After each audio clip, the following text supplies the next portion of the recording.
Muito bem. Vamos passar para o nosso tempo de meditar na palavra do Senhor. Queria que você orasse comigo.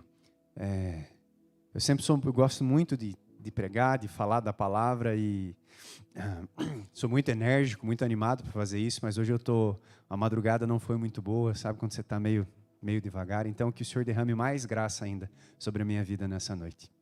Obrigado, Senhor, por esse tempo. Obrigado porque o Senhor é bom em todo o tempo. E nós cremos que todas as coisas cooperam para o bem daqueles que te amam, daqueles que foram chamados segundo o teu santo propósito. Obrigado por isso, Senhor. E que nesse tempo de mensagem, que nesse tempo de ouvir a tua voz, Espírito Santo, seja de fato isso que aconteça. Que apesar, Senhor, das minhas limitações, todos os nossos corações possam receber revelação do alto, ensino da tua palavra, mediante a tua ação, Santo Espírito. Esse é o nosso anseio, esse é o nosso desejo, em nome de Jesus. Amém. Amém. Queridos, eu quero ler um texto com vocês, começar um pouco diferente. A mensagem hoje, na verdade, vai ser um pouco mais breve. Eu quero ler com vocês um texto que está em 2 Coríntios, capítulo 10. A partir ali do verso 1, você pode acompanhar na sua Bíblia ou você pode acompanhar ali na projeção, se você preferir. Diz assim a palavra do Senhor. É necessário que eu continue a gloriar-me com isso. Ainda que eu não ganhe nada com isso, passarei as visões e revelações do Senhor. Conheço um homem em Cristo que há 14 anos foi arrebatado ao terceiro céu. Se no corpo ou fora do corpo, não sei, Deus o sabe. Eu sei que esse homem, se no corpo ou fora do corpo, não sei, mas Deus o sabe, foi arrebatado ao paraíso e ouviu coisas indizíveis, coisas que ao homem não é permitido falar. Nesse homem me gloriarei, mas não em mim mesmo, a não ser em minhas fraquezas. Mesmo que eu preferisse gloriar-me, não seria insensato, porque estaria falando a verdade. Evito fazer isso para que ninguém pense a meu respeito mais do que em mim vê ou de mim ouve. Para impedir-me que eu me exaltasse por causa da grandeza dessas revelações, foi-me dado um espinho na carne, um mensageiro de Satanás para me atormentar. 3 vezes roguei ao Senhor que o tirasse de mim, mas ele me disse: minha graça é suficiente para você, pois o meu poder se aperfeiçoa na fraqueza. Portanto, eu me gloriarei ainda mais alegremente em minhas fraquezas, para que o poder de Cristo repouse em mim. Por isso, por amor de Cristo, regozijo-me nas fraquezas, nos insultos, nas necessidades, nas perseguições, nas angústias, pois quando sou fraco, é que eu sou forte. Amém. Obrigado, Senhor. O tema da nossa conversa hoje é esse. Oração é para os fracos. É por isso que eu oro. E talvez você devesse considerar isso para a sua vida também. Sendo breve aqui, como eu disse, pretendo ser um pouco mais rápido hoje na comunicação. Mas essa passagem, vamos só esclarecer algumas coisas aqui para que não haja uma confusão. Paulo, muito certamente, está falando a respeito dele mesmo. Quando ele fala a respeito de um homem que viveu uma experiência com Deus, ele não sabe se numa visão, ele não sabe se fisicamente, mas Paulo foi levado à presença do Senhor. Ele esteve naquele lugar que a gente chama Sala do Trono. E lá ele viu e ouviu coisas intensas, ou que ele mesmo chama indizíveis, que não se pode relatar, ou em outras versões aí com palavras mais bonitas, né? Coisas inefáveis. E isso realmente choca e marca a vida de Paulo. Mas como consequência disso, né, talvez prevenindo para que ele não se gloriasse de ter visto e ouvido coisas que a gente nem consegue imaginar, a palavra e essa passagem nos conta que ele recebeu um espinho na carne, para que isso não tornasse Paulo orgulhoso do que ele recebeu. Veja só que situação desagradável, né? Muita gente especula sobre o que é esse espinho na carne, se isso é uma doença que Paulo teve, se isso era um espírito, era um demônio que ficava atormentando Paulo e cutucando, enchendo as paciências de Paulo. Não se sabe, mas o ponto importante para a nossa conversa dessa noite é que, por 3 vezes, Paulo chega diante do Senhor e diz: Senhor, tira essa desgraça da minha vida. Seja essa doença, seja esse demônio, seja algum contexto, alguma realidade, tira isso da minha vida, Senhor, eu não quero ficar passando por essas angústias. E a resposta do Senhor, talvez para surpresa de alguns e talvez para surpresa sua, Deus não fala assim: ô filhinho, tudo bem, tá doendo, né? Então vem cá, vou te dar um colinho. Eu acho que essa é a resposta que eu ansiaria receber, não sei você.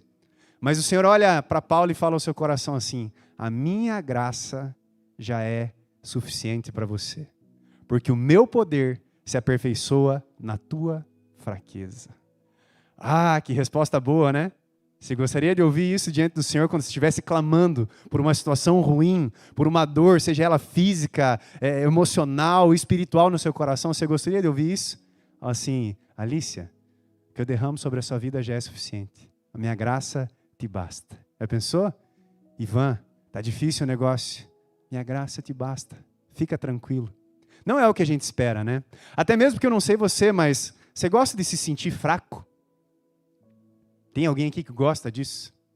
Não sei você, eu acho que é uma das coisas mais desagradáveis. Como eu falei, essa noite eu meio que passei uma noite de rei, se é que você me entende.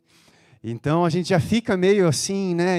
Puxa, eu gosto de pregar animado, eu estou me sentindo meio assim, eu falo, Jesus.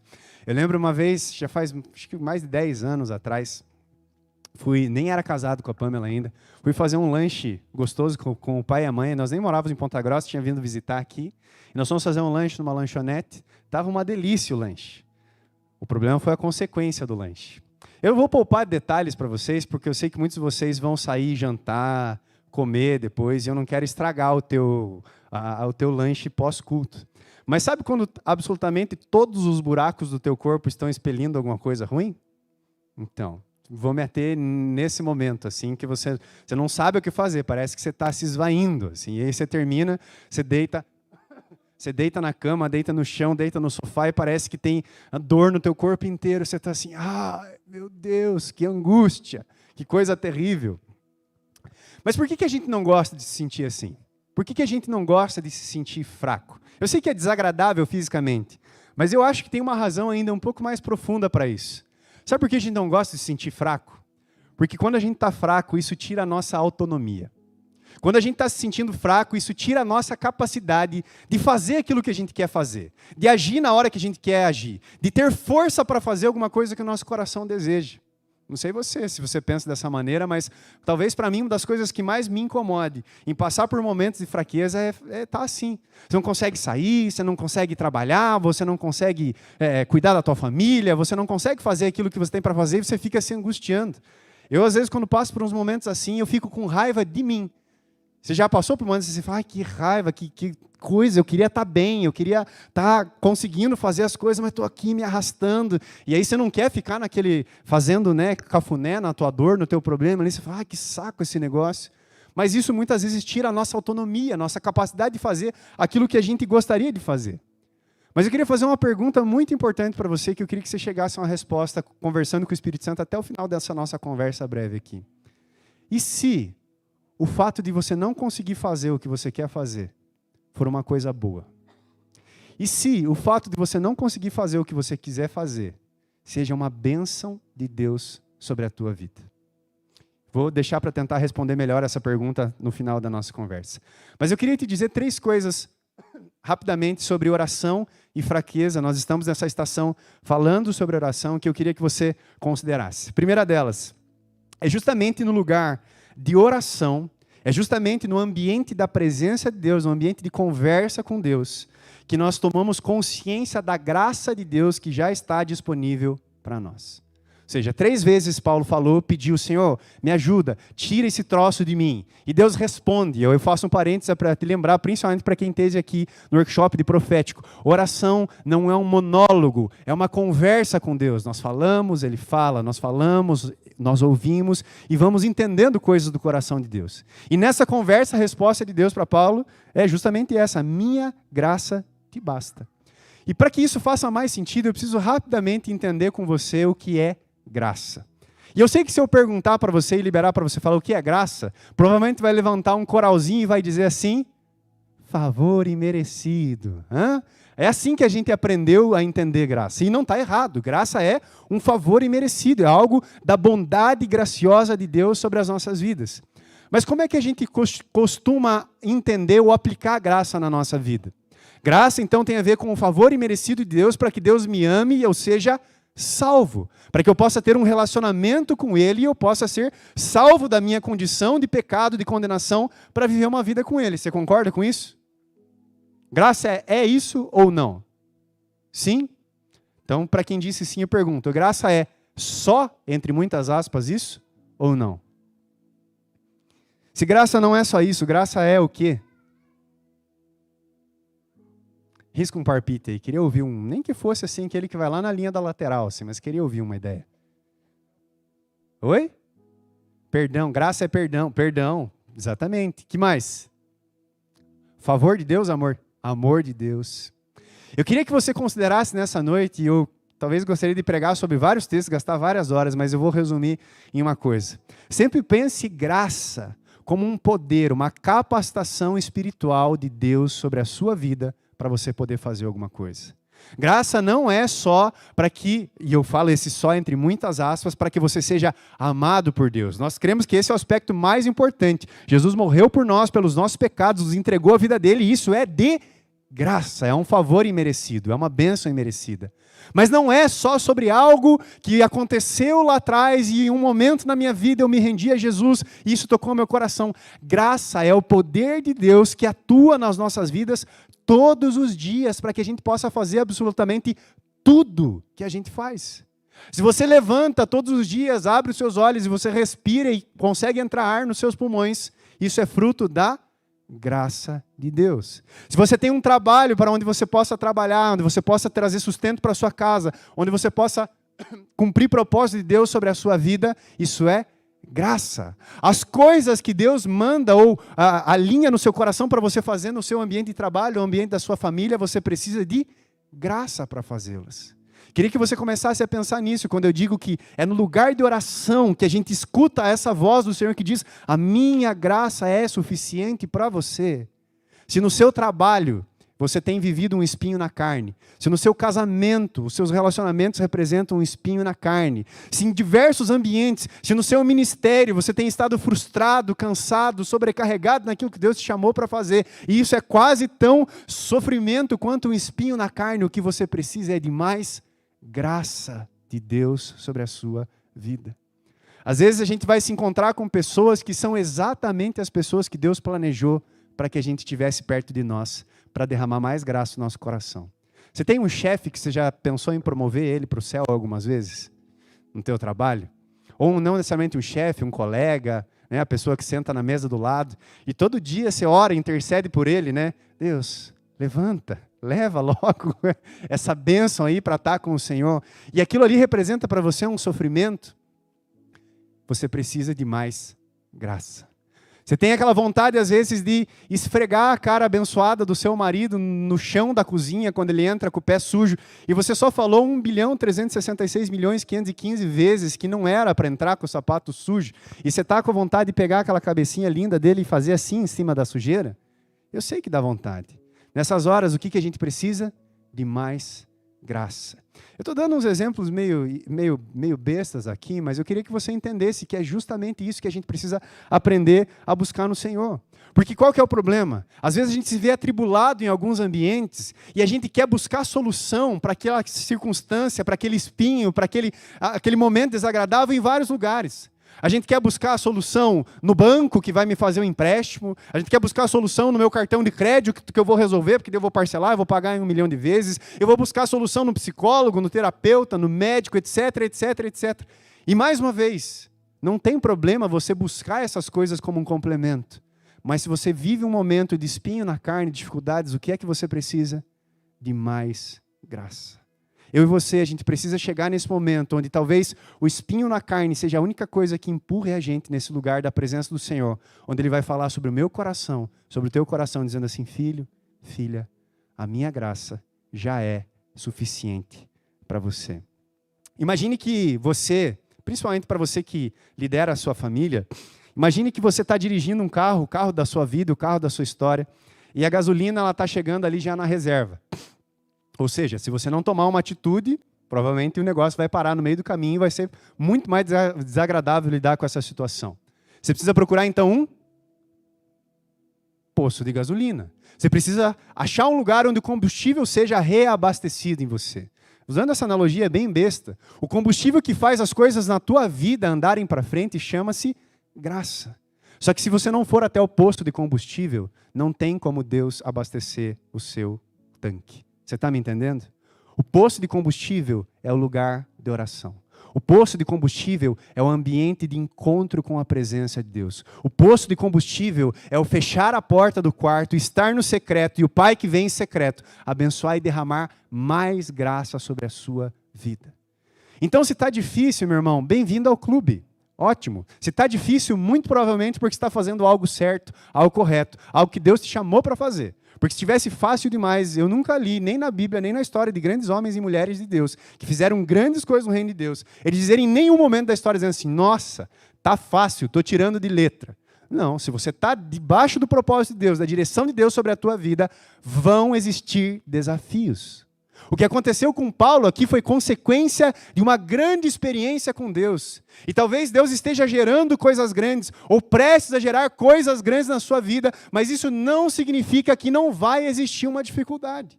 Que não vai existir talvez um espinho na carne, porque é justamente esse espinho na carne que vai impulsionar você ao lugar de oração e de dependência de Deus.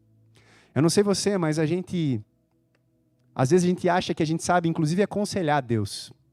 Já chegou a ouvir uma direção de Deus e você fala assim, não, Deus, mas espera aí, não é bem assim. Eu que sei. Já quis aconselhar Deus? Eu sem perceber, não é a minha intenção, mas às vezes eu me vejo querendo fazer isso. E logo que eu me dou conta, eu falo assim, meu Deus, o que eu estou fazendo? Se Deus está conduzindo a sua história, querido, para de brigar com o que Deus está fazendo e deixa que até mesmo as dificuldades que você está passando te impulsionem à presença dEle. Está difícil no trabalho, está difícil no casamento, está difícil no chamado que Deus te entregou. Amém. Você está no lugar certo. Você está fazendo o que Deus te chamou para fazer. E glória a Jesus por isso. Amém? Amém. Eu não estou nem com força para dizer hoje que só 3 pessoas disseram amém, que eu vou continuar. Mas eu vou continuar mesmo assim. Enquanto tiver graça aqui sobre a minha vida, nós vamos perseverar.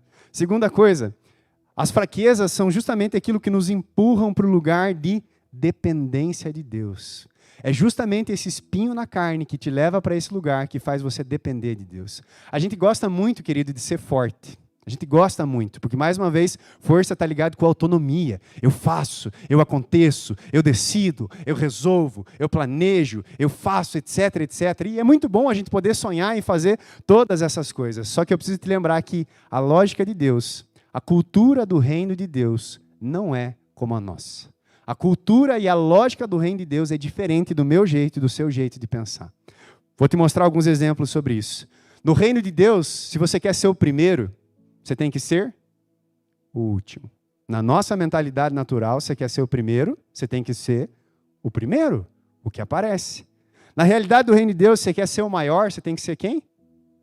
Aquele que serve, o menor, aquele que se coloca por último para servir.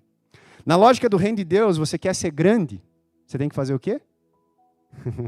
Você tem que ser pequeno, você tem que diminuir, você tem que cada vez menos aparecer. Na lógica do reino de Deus, se você quer ser rico, você precisa ser, não necessariamente pobre, né? Porque isso aí dá uma confusão no entendimento, mas a gente precisa aprender a ser generoso.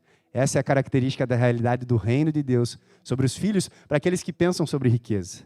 Na lógica do reino de Deus, você quer ganhar, você tem que perder. Estou citando, acho que vocês vão fazendo as referências, mas eu só estou citando passagens do Sermão do Monte aqui, onde Jesus diz isso, tá? Você quer ser forte no reino de Deus, você precisa ser fraco. E por último, você quer viver, você precisa morrer. A lógica do reino de Deus não é como a nossa lógica. E a gente precisa entender isso. Talvez você está querendo ser todo fortão, toda sabichona, e resolver a sua vida, entender o que você vai fazer e vai deixar de fazer. Talvez você precise justamente desse espinho na carne, desse momento, para que ele empurre você para esse lugar, onde você é lembrado que se você realmente quer ser forte, você precisa ser fraco na presença dele. Uma segunda coisa que eu vou falar, e se isso se concretizar na sua vida, você vai perceber o quão desconfortável é ser crente nesse sentido. C.S. Lewis já dizia assim, né? Se você quer procurar uma religião que te faça sentir confortável, certamente não te aconselho a ser um cristão. Embora não tenha nada melhor no mundo do que você ser filho de Deus. Se tem algo que constantemente nos constrange a mudar e nos desafia, é ser um cristão, é ser alguém mais parecido com Jesus. E eu preciso dizer para você que Deus vai chamar você para fazer coisas que estão além da sua capacidade natural. Deus tem um propósito e um plano para você que foi planejado para ser além daquilo que você consegue fazer no natural. Justamente porque aquilo que está além do que você consegue fazer no natural obriga você a buscar Ele em dependência e intimidade. Você está entendendo o que eu quero dizer? Sim? Deus talvez não te deu todas as aptidões para fazer alguma coisa, e talvez por um momento Ele possa te chamar para fazer exatamente aquilo. Você vai falar assim, caramba, mas espera aí, eu não tenho aptidão para fazer isso. Exatamente. Por isso que eu te chamei, para que você saiba que quando o resultado aparecer, não foi você, foi a minha graça em você. Para que você continue dependente daquilo que eu estou fazendo na sua vida. Então eu queria que você pensasse uma coisa muito importante sobre a tua caminhada com o Senhor até o presente momento. Se aquilo que você tem vivido como propósito de Deus para a sua história, para a sua família, para o seu trabalho, para os seus negócios e para os seus ministérios, se você consegue viver isso apenas com a sua inteligência, apenas com os seus contatos, apenas com o seu dinheiro e com os seus recursos e com aquilo que está debaixo do seu controle, você não está vivendo o propósito de Deus para você. Posso te afirmar com toda certeza. Porque aquilo que Deus tem para você, a palavra vai dizer, Ele é capaz de fazer infinitamente mais do que nós pedimos ou pensamos. Os planos e sonhos que Deus tem para mim e para você, meu irmão, a gente não faz nem ideia do quão grandioso é. E é planejadamente grandioso, nem sei se existe essa palavra, planejadamente. Mas é planejado para ser tão grandioso assim, para obrigar eu e você a buscar o coração do Senhor. Para todos os dias eu me levantar e falar, Senhor, eu não tenho a menor condição de fazer isso hoje. A menor. Mas eu sei que o Senhor tem. Então eu preciso de mais graça. Eu preciso de mais graça. Eu tenho uma reunião no meu trabalho difícil, Senhor. Eu não sei como lidar com isso. Eu preciso de mais graça. Eu tenho que aconselhar uma pessoa, atender uma pessoa do meu grupo de conexão que está passando por um momento difícil. Eu não tenho sabedoria para aconselhá-la, para ministrar sobre a vida dela. Eu preciso de mais graça. São justamente essas circunstâncias que expõem as nossas carências e as nossas limitações, que são as melhores para mim e para você, para que a gente possa chegar diante do Senhor e falar, Senhor, não consigo. Eu preciso do Senhor. Eu preciso da Tua graça. Última coisa sobre esse texto. Finalzinho do versículo ali diz assim, por isso, por amor de Cristo, regozijo-me nas fraquezas, nos insultos, nas necessidades, nas perseguições e nas angústias. Pois, quando sou fraco, aí é que sou forte. Última coisa, eu já vim dizendo isso, mas queria que ficasse claro. Eu e você, a gente precisa ter um novo olhar para as dificuldades da nossa vida. Eu já disse aqui alguns domingos atrás que, em alguns momentos, muitos de nós, a gente tem uma fé bastante infantil. Uma fé que ela só quer receber aquilo que é gostoso da parte de Deus, sem entender que a fé em Jesus Cristo implica receber o pacote completo. Lembra que eu contei para vocês da bolacha recheada? Né? Quando a gente é criança, ou melhor, quando eu era criança e comia uma bolacha recheada, talvez você tivesse mais juízo do que eu, né? Eu sempre achava o recheio melhor. Então você tirava uma pontinha, raspava no dente o recheio e fazia um montinho só de recheio, para primeiro você comer a parte que você não gostava tanto ali do biscoito, da massinha, e depois comer só o recheiozinho. Às vezes a gente faz exatamente isso. Aquilo que Deus quer nos entregar, e não vou repetir isso porque eu preguei sobre isso umas 2, 3 semanas atrás. Mas a gente às vezes quer pegar a bolacha que Deus dá para a gente, que é inteiramente boa, que tem todo um equilíbrio para a nossa alimentação, e a gente quer tirar essa parte, tirar outra parte e ficar só com aquilo que é gostoso. Quando a gente está vivendo isso, queridos, eu sinto lhe dizer, se esse é o seu pensamento, a sua fé talvez ela ainda é um pouco infantil. Porque quando nós... E estava no script, mas Mateus capítulo 5, quando Jesus está falando sobre a cultura de como funciona o reino, faz um favor para mim, põe Mateus 5 aí. Início do Sermão do Monte. Sermão do Monte, Mateus 5, 6 e 7. Jesus está explicando como é a cultura de alguém que faz parte da realidade do reino. Ou seja, está debaixo do governo e do domínio de Jesus sobre a sua vida. Como é que é a cultura dessa pessoa? Né? Tipo o Globo Repórter. O que comem, onde vivem, como pensam sobre tal coisa. Está tudo ali, Mateus 5, 6 e 7. E olha só, tem as bem-aventuranças, né? Na NVI diz assim, felizes os que têm fome e sede de justiça, pois serão consolados. Então, primeira coisa... Não, põe a partir do 1 lá, faz favor. Verso 1. Isso. Certo dia, quando Jesus viu as multidões, ajuntavam, subiu a encosta do monte e ali sentou-se. Seus discípulos se reuniram ao redor. E ele começou a ensiná-los. Agora começam as bem-aventuranças. Felizes os pobres de espírito, pois o reino dos céus lhes pertence. Já começa meio complicado, já está começando falando de pobreza. Embora não seja pobreza material, mas sim tem a ver com uma realidade de espírito do coração, já começa, parece que não começa com um negócio, felizes são aqueles super alegres, maravilhosos, que são ricos espiritualmente. Não, não começa assim. Vai para frente. E felizes que os que choram, pois serão consolados. Está piorando o negócio. Felizes os humildes, pois herdarão a terra. Nós queríamos se aparecer, ser orgulhoso, pode passar. Felizes os que têm fome e sede de justiça, pois serão saciados. Pode ir passando. Felizes os misericordiosos, pois serão tratados com misericórdia. Felizes os que têm coração puro, pois verão a Deus. Felizes os que promovem a paz, pois serão chamados filhos de Deus. Felizes os perseguidos por causa da justiça, pois o reino dos céus lhes pertence. Pode passar mais um? Felizes são vocês quando por minha causa sofrerem zombaria, perseguição e quando outros mentindo disserem todo tipo de maldade a seu respeito. Eu não sei você, mas se a gente não entender isso a partir da graça de Deus, isso vai bugar a sua mente. Ou seja, estou dizendo para você assim, Larissa, fique feliz quando as pessoas não entenderem as suas loucuras, quando acharem que você está completamente maluca em obedecer às coisas que Deus tem trazido no teu coração. Fique feliz. Renato, fique feliz quando as pessoas perseguirem você, quando talvez tentarem boicotar os teus negócios, porque você decidiu honrar a Deus, porque você decidiu ser um agente de justiça no mundo. Fique feliz. Agora a minha pergunta para você é como é que a gente pode ficar feliz por ser perseguido, por ser caluniado, por sofrer uma série de realidades? A gente precisa entender, queridos, que a fé em Cristo Jesus é um pacote completo.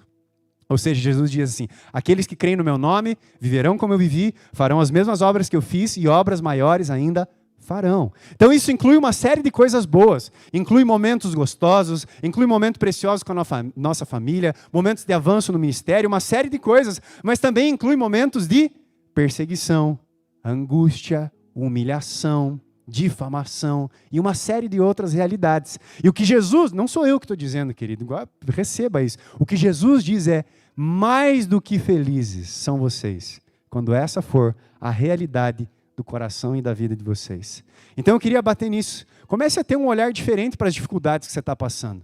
Você está doente? Eu sei que não é bom ficar doente, mas agradeça a Deus. Louve ao Senhor. Tente perceber se tem algo que está sendo forjado na sua vida nesse momento. Teu trabalho está difícil, tem uns colegas abençoados, tem um chefe, uma patroa lá que, olha, você fica pensando assim, filho da Babilônia, desgrama. Será que talvez não é Deus justamente gerando algo no seu coração? Eu lembro com quem eu estava conversando essa semana, mas eu já disse isso algumas vezes. Quando Deus vai tratar coisas na nossa vida, Ele não chega assim com um pó de pirlim-pim-pim espiritual e fala, Márcio, paciência, Márcio. Pronto. Ele não vai chegar assim, Thales, aqui agora para você, mais um pozinho mágico aqui agora para você. Resiliência e perseverança. E daí da noite para o dia cai esse pozinho mágico na cabeça e você é mais paciente, mais longânimo, mais resiliente. Não é assim que funciona. Eu até gostaria que fosse assim, mas não é assim que funciona. Então que a gente tenha um novo olhar para essa realidade. Repito esse versículo ali de Paulo, né? Pois por amor de Cristo, eu me alegro nas fraquezas, insultos, necessidades, perseguições e angústias, pois quando sou fraco é que sou forte. Mas esse versículo começa dizendo, por amor a Cristo. E esse é o pulo do gato que eu queria que você ouvisse no seu coração nessa noite. Por amor a Cristo, eu me alegro nessas coisas. O dia que o amor por Jesus sumir do meu coração, do seu coração, nós não vamos nos alegrar nessas coisas. O dia que o amor e a paixão por Jesus sumir das nossas vidas, a gente vai querer apenas murmurar e reclamar. E é por isso que a gente precisa tanto, tanto de graça de Deus, porque a graça de Deus me lembra o quanto Ele me ama. E a palavra vai me dizer que eu só posso amá-lo porque Ele me amou primeiro. Então, quanto mais revelação do amor de Deus existe sobre a minha vida, quanto mais eu sei que o sacrifício, a morte e a ressurreição de Jesus é real e me traz uma nova vida, uma nova história, um novo propósito, quanto mais eu sei disso, mais graça está fluindo sobre o meu coração, mais capacidade eu tenho para lidar com essas realidades de angústia, sofrimento e aflição na minha vida. Porque eu posso dizer assim, por amor a Cristo, eu estou sendo perseguido. Por amor a Cristo, eu estou sendo caluniado. Por amor a Cristo, eu estou sendo angustiado. Mas vale a pena. Querido, isso é completamente sobrenatural e não adianta você tentar entender apenas do que você está ouvindo da minha boca. Se não for algo do Espírito Santo trazendo uma bomba do reino de Deus sobre o teu coração, dizendo assim, você é amado, você é amada e eu tenho um propósito para você. Se não for por isso, meu irmão, esqueça. Não tem a menor possibilidade. Eu já me estendi mais do que eu queria me estender, inclusive. Mas eu quero só lembrar para você uma passagem de Ezequiel, capítulo 47. Talvez muitos de vocês lembrem. Eu não vou ler o texto porque é um pouco extenso e eu quero ser bem breve nisso. Mas essa passagem fala sobre o rio de Deus. Lembram-se? Um rio que saía do templo e Ezequiel ia entrando mais fundo nesse rio. Ele entrava um tanto, a água estava no tornozelo. Ele andava mais 500 metros, a água estava no joelho. Ele andava mais um tantão, mais 500 metros, a água estava nas costas. E quando ele chega no último estágio, que Deus está chamando ele para ir mais fundo, você lembra o que ele diz? Eram águas profundas demais, que só podia estar ali nadando. Não sei se você já nadou num rio ou no mar. No mar, muito provavelmente, a grande maioria já deve ter dado uma molhada no mar lá. Não é a coisa mais fácil do mundo você ficar num lugar de águas agitadas onde você não consegue pôr o pé no chão. Você concorda comigo? Cara, as ondas, a correnteza, está o tempo todo puxando você, arrancando você, levando você para cá e para lá. Eu só queria que você lembrasse que nessa passagem de Ezequiel 47, o rio ali não é um problema. O rio é a presença do Espírito Santo. Quanto mais imersos eu e você estivermos na vida de Deus, quanto mais imersos na presença do Espírito Santo, mergulhados na presença do Espírito Santo, eu e você tiver, mais difícil vai ser de eu e você fazer o que a gente quer. Mais difícil vai ser estar confortável naquela situação. Porque aí, nesse momento, não sou eu que dirijo. A minha autonomia vai embora. Agora é o rio que me dirige. E aí é só quando isso está acontecendo que eu posso olhar para essa passagem e dizer assim, glória ao Senhor. Bem-aventurado sou eu, mais do que feliz eu sou, porque quando eu sou fraco, aí é que Deus está me fortalecendo. Eu espero muito, em nome de Jesus, que Deus abençoe seu coração a partir disso, com um novo olhar. Se você tem passado por angústias, dificuldades, desafios na sua vida, comece a olhar para eles como uma oportunidade de Deus gerar essa oração no seu coração, porque quando eu sou fraco, aí é que eu sou forte. Então que o teu poder repouse sobre a minha fraqueza. Amém? Amém.